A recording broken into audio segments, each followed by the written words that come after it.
반갑습니다. 이원주 세무사입니다. 이번 시간에는 보시다시피 유동자산과 비유동자산이란 파트를 들어갑니다. 실제로 지금 이 시간부터 본격적인 재무회계를 공부하는 겁니다. 앞에까지 내용은 이론적인 내용이 많았고 분계를 우리가 해봤지만 분계에 대한 연습이 충분히 안 된 상태였기 때문에 분계가 어렵게 느껴지셨을 겁니다. 지금부터 계층과목별로 하나하나 보시면서 쭉 어떻게 분계하는 게 맞는지 쭉 구체적인 내용을 보실 겁니다. 근데 그에 앞서서 유동자산과 비유동자산의 구분부터 보시는데 잠깐 보겠습니다. 82페이지입니다. 82페이지 보시면 82페이지 맨 위에 유동자산과 비유동자산 되어 있고 동그라미 1번 자산의 구분. 유동자산과 비유동자산을 어떻게 구분할까? 구체적으로 구분이 되어 있는데요.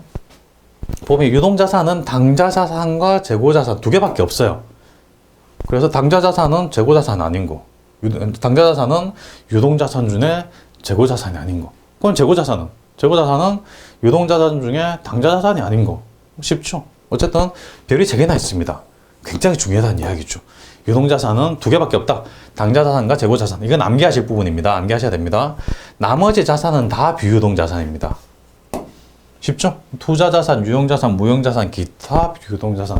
하나하나 공부를 해나가실 텐데 나중에 보다 보면 쉬워져 있습니다. 그러니까 지금 암기하신 건 딱 하나입니다. 유동자산 두 개씩 있다. 뭐냐? 재고자산과 당좌자산. 당좌자산과 재고자산. 이거는 유동자산이다. 나머지 자산은 다 비유동자산이다. 지금 암기하셔야 됩니다. 유동자산 뭐가 있나요? 당좌, 재고, 당좌, 재고, 당좌, 재고, 유동자산. 나머지는 모두 비유동. 오케이, 좋습니다. 넘어갑니다. 넘어가는데 한 번 더 물어봅니다. 유동자산은 뭐가 있나요? 당좌, 재고. 맞죠? 당좌, 재고. 재고, 당좌? 맞습니다. 유동자산과 비유동자산을 구분하는 구체적인 방법이 있고 별이 2개나 됩니다. 역시 중요한데 또 물어봅니다. 유동에는 뭐가 있나요? 유동자산에는 당좌, 재고. 오케이. 내적 대답하셨죠? 좋습니다. 말로 대답하셨다고요? 너무 좋습니다. 가능하면 말로 소리를 내서 대답하는 게 학습 효과가 더 뛰어나니까 소리를 내서 대답하시고요. 그렇지 않다. 주변에 사람들이 많다. 공공장소다. 그렇다면 내적 대답. 좋습니다. 지금은 유동자산과 비유동자산을 어떻게 구분하나? 82페이지 중간에 있습니다. 이 네 가지 조건에 만족하면 유동자산입니다. 보겠습니다. 기업번. 사용 제한이 없는 그냥 보통 현금이다. 현금 및 현금성 자산이다. 그리고 정상적인 영업 주기라는 말은 제조업 같으면 재료를 사가지고 물건을 만들어서 제품을 만들어서 판매하고 현금을 회수하는 끝까지의 과정. 이 과정을 정상적인 영업 주기라고 합니다. 이 내에 실현될 것으로 예상되거나 판매 소유 목적으로 보유한 자산.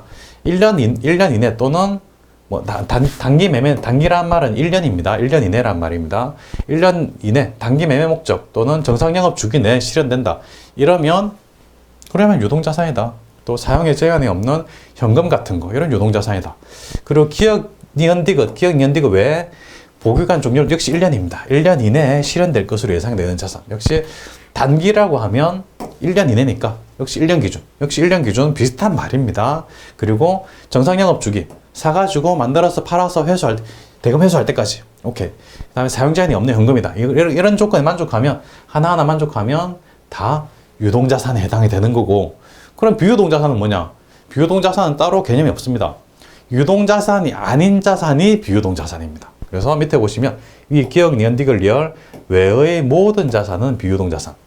그래서 비유동자산은 따로 개념이 없다. 유동이 아니면 비유동이다. 그렇다면 유동에 뭐가 있냐? 유동자산은 뭐가 있나요? 재고, 당좌, 재고. 2개 기억하시기 바랍니다. 유동자산에는 당좌, 재고, 당좌. 그리고 유동자산이 4가지. 사용 제한이 없는 현금 같은 거. 그 다음에 정상영업 주기 내. 그 다음에 단기 매매 목적. 그리고 1년 이내. 가장 중요한 거는 정상영업 주기라는 말이 가장 중요하고 그 다음이 1년이 중요합니다. 유동자산 1년, 정상영업 주기. 단기란 말도 1년이기 때문에 같은 말이고요. 그 다음에 현금 같은 거, 사용 제한이 없는 현금 같은 거, 이런 게 나오면 무조건 유동자산이구나 라고 판단하시는 겁니다. 그 외에는 다 비유동. 그 다음에 조금 밑에 동그라미 3번 보시면 유동자산 판단 또 별표 2개입니다. 시험에 잘 나오니까 다 잘 나옵니다. 이 페이지 82페이지에는 그냥 다 잘 나온다. 82페이지는 그냥 다 외우자. 외워서는 또 답이 안 나오는데 외울 건 딱 하나. 아까 말씀드린 유동자산 뭐가 있나요? 재고, 당자 재고.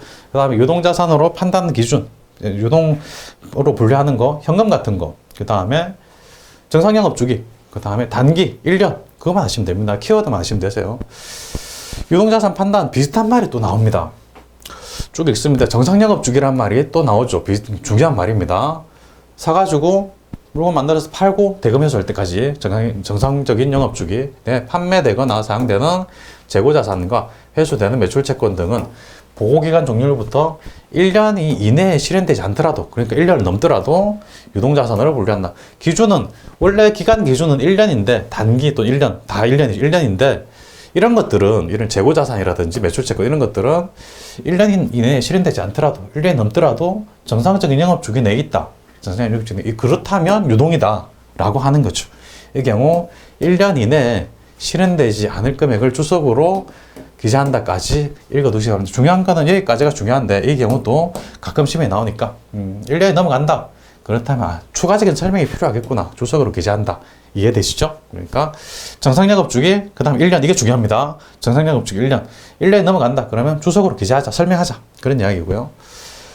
뒤에 장기 미수금이나 투자자산에 속하는 매도가능증권 또는 만기보유증권 등의 비유동자산 중에서 1년 이내에 실현될 것 같다. 그렇다면 유동자산으로 바꿉니다. 장기자가 들어가면 무조건 비유동이에요. 왜? 장기니까 1년 넘어가니까 또 정상적인 영업 주기가 아니라고 봅니다. 그래서 장기자가 들어가면 유동은 아니에요. 투자자산도 유동자산 두 가지밖에 없었습니다. 재고, 당자 두 개밖에 없었죠. 그 외의 자산들은 다 비유동. 또 원칙적으로 비유동인데 매도가능증권, 만기보유증권 이런 거 다 비유동자산에서 우리 배울 겁니다.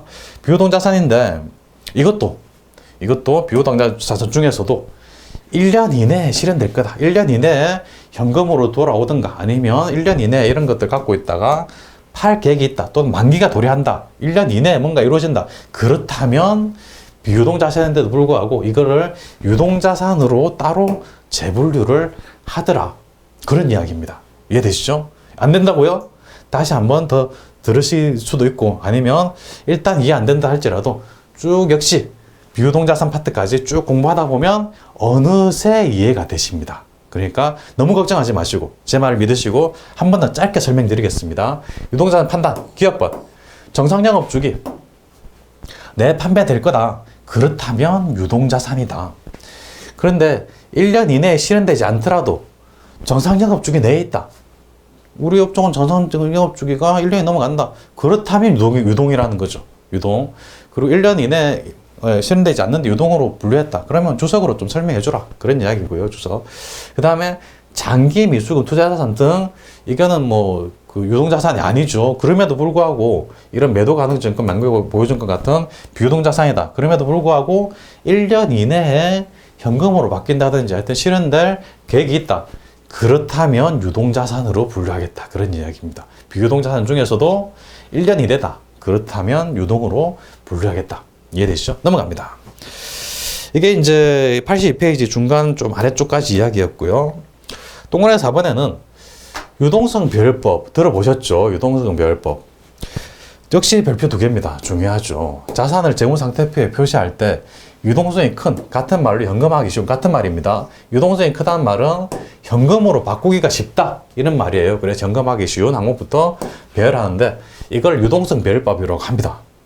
이를 유동성 배열법 하는데 이런 순서로 배열을 한다는 겁니다.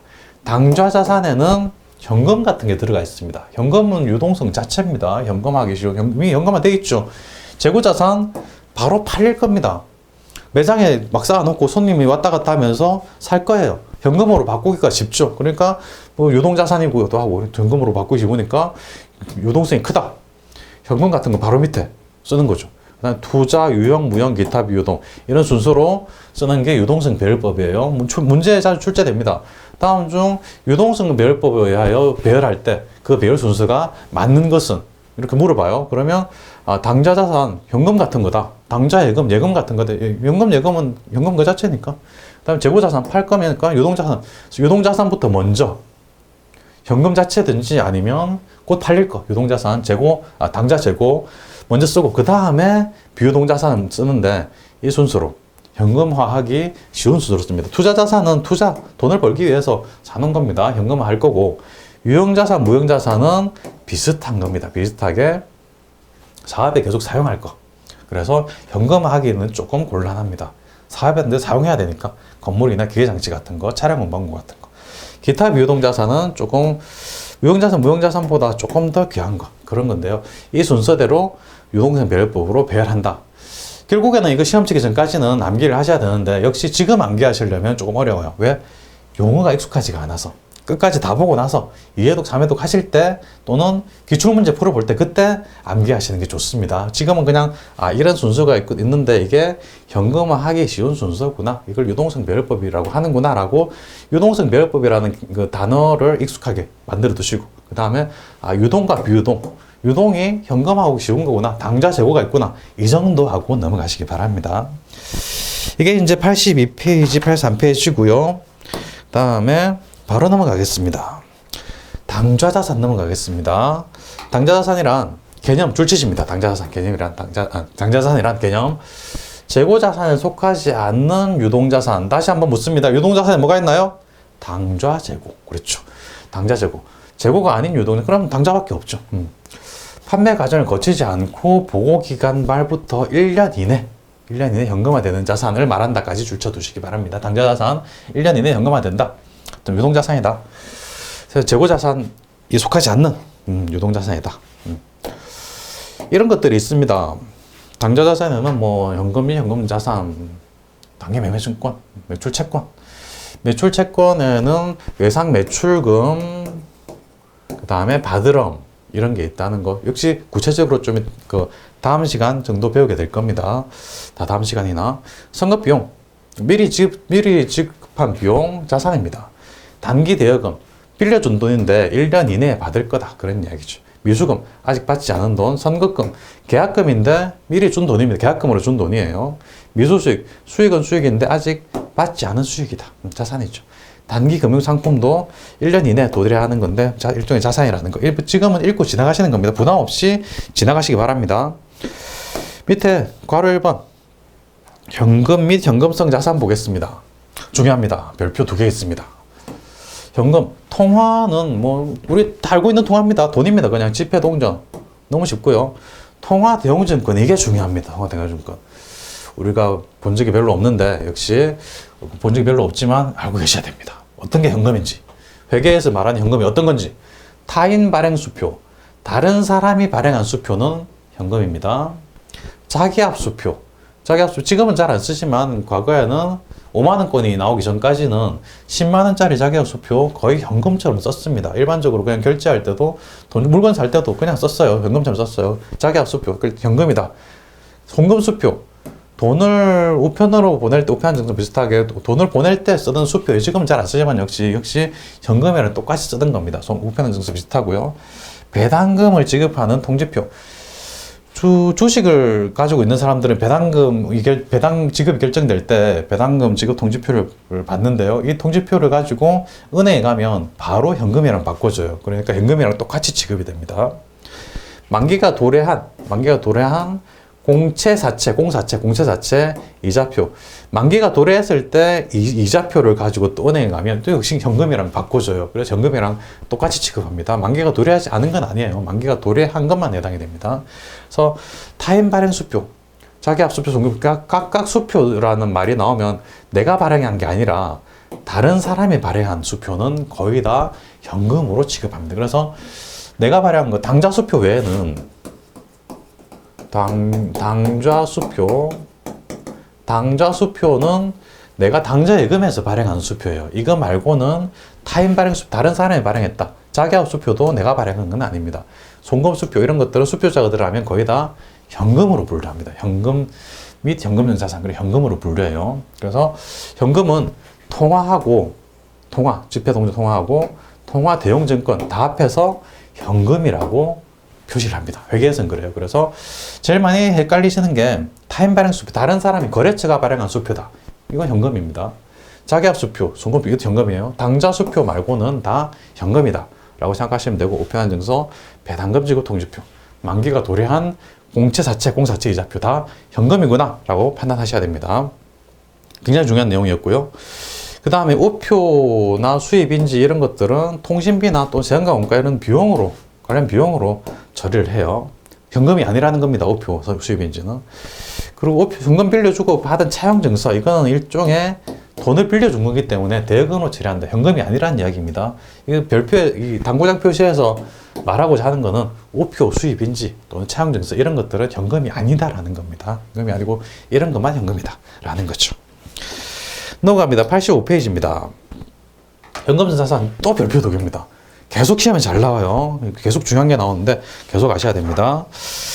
현금성 자산입니다. 현금은 아닌데 현금하고 비슷한 거 현금성 자산 개념 줄칩니다. 현금성 자산이란 큰 거래 비용 없이 현금으로 전환이 용이하고 이자율 변동에 따른 가치 변동 위험이 경미한 적은 이자율 변동에 따라서 별로 영향이 안 받는다. 금융상품으로 이게 중요합니다. 취득 당시 동그라미 취득 당시 만기일 또는 상환일이 3개월의 동그라미 3개월 이내인 것 취득 시 만기가 3개월 이내인 것 이 말이 중요합니다. 취득 시 여기 하나 써둘게 기말일이 아니라는 거 기말이 아니고 취득 시라는 거 기말부터 3개월 이내 이게 아니고 취득 당시부터 3개월 이내라는 거 밑에 박스에 중요한 내용들이 많이 있는데 이거 위에 나온 문장을 정리한 거에 불과합니다. 그러니까 위에 나온 문장도 중요하고 박스도 중요한데 똑같은 말입니다.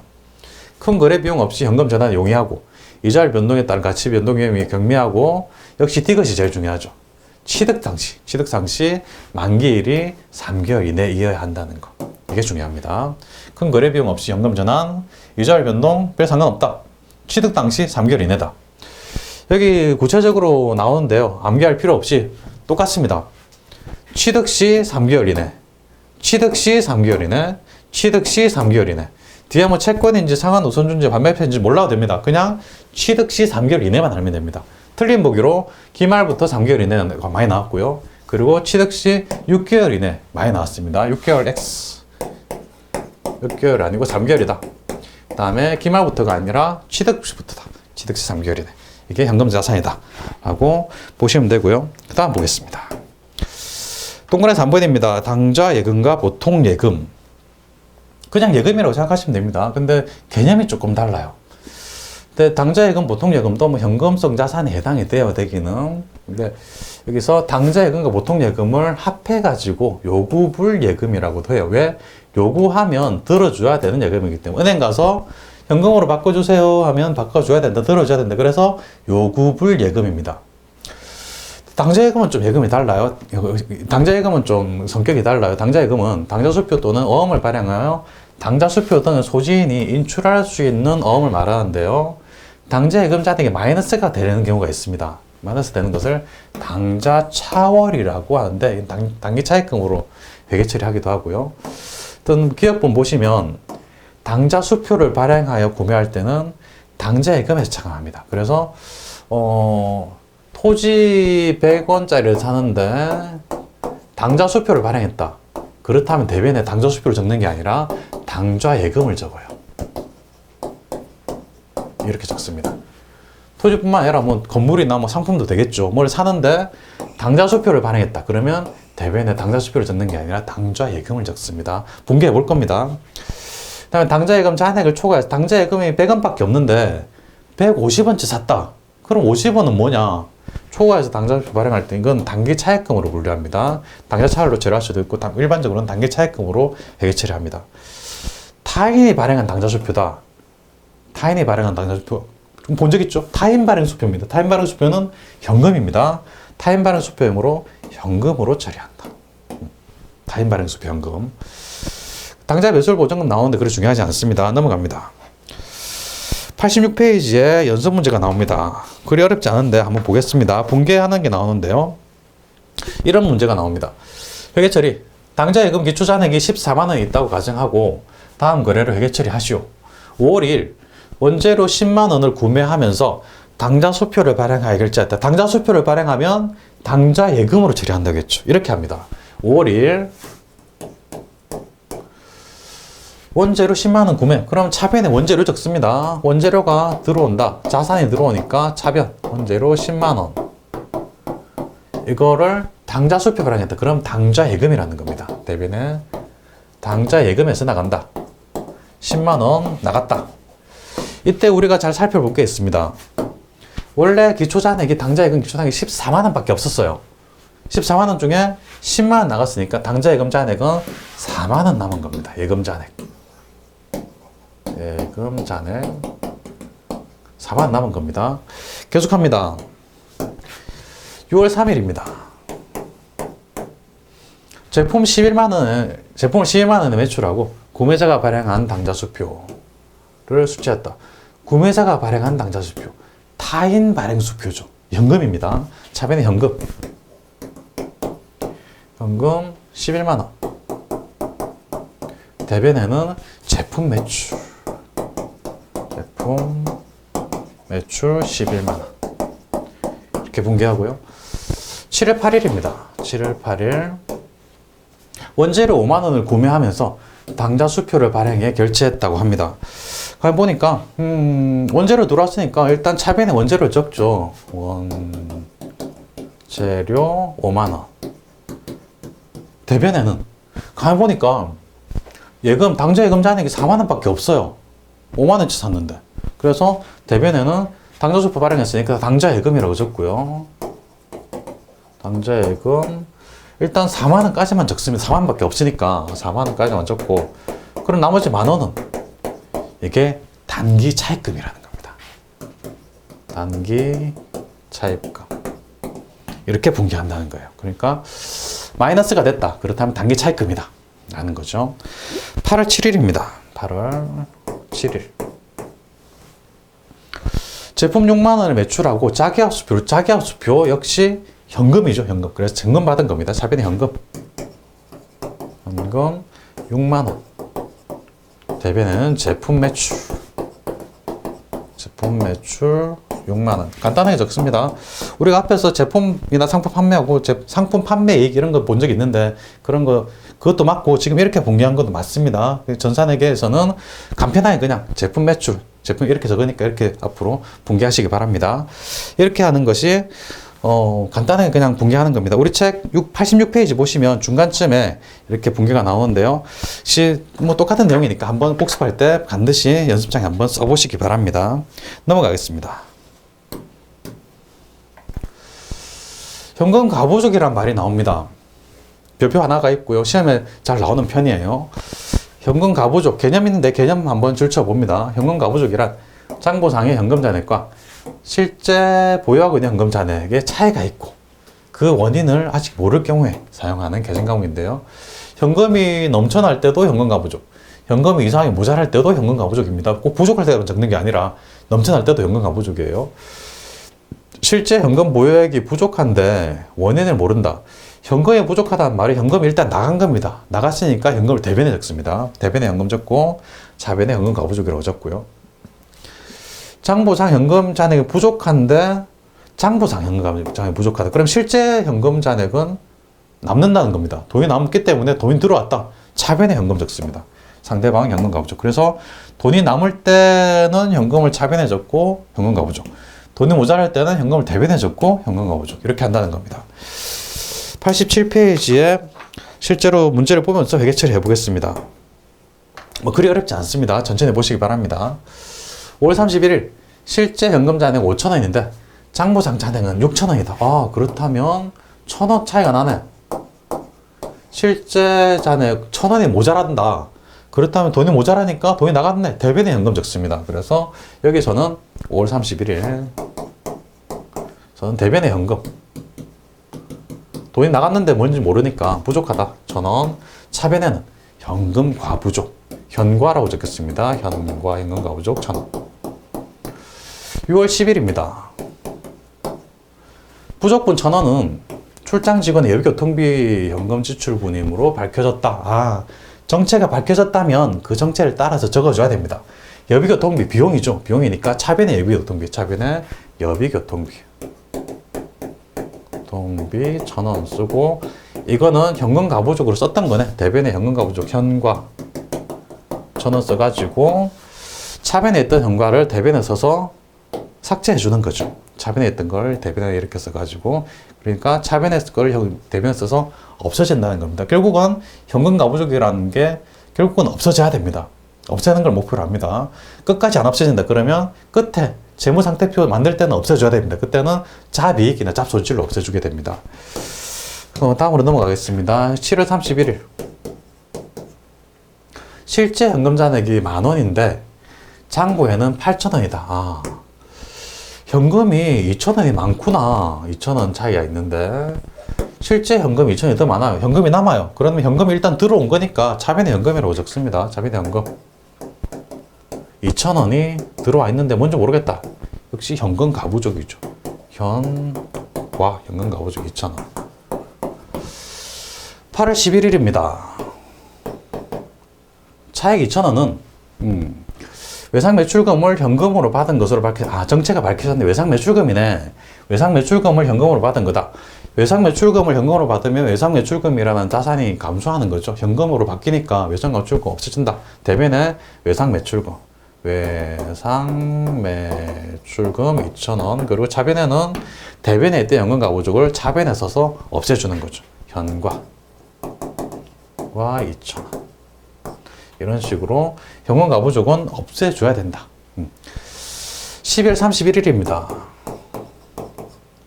11월 말 실제 현금 부족액 5,000원을 현금 가부족을 처리했는데 이때 이렇게 처리했을 것 같습니다. 11월 말에 현금이 부족하다.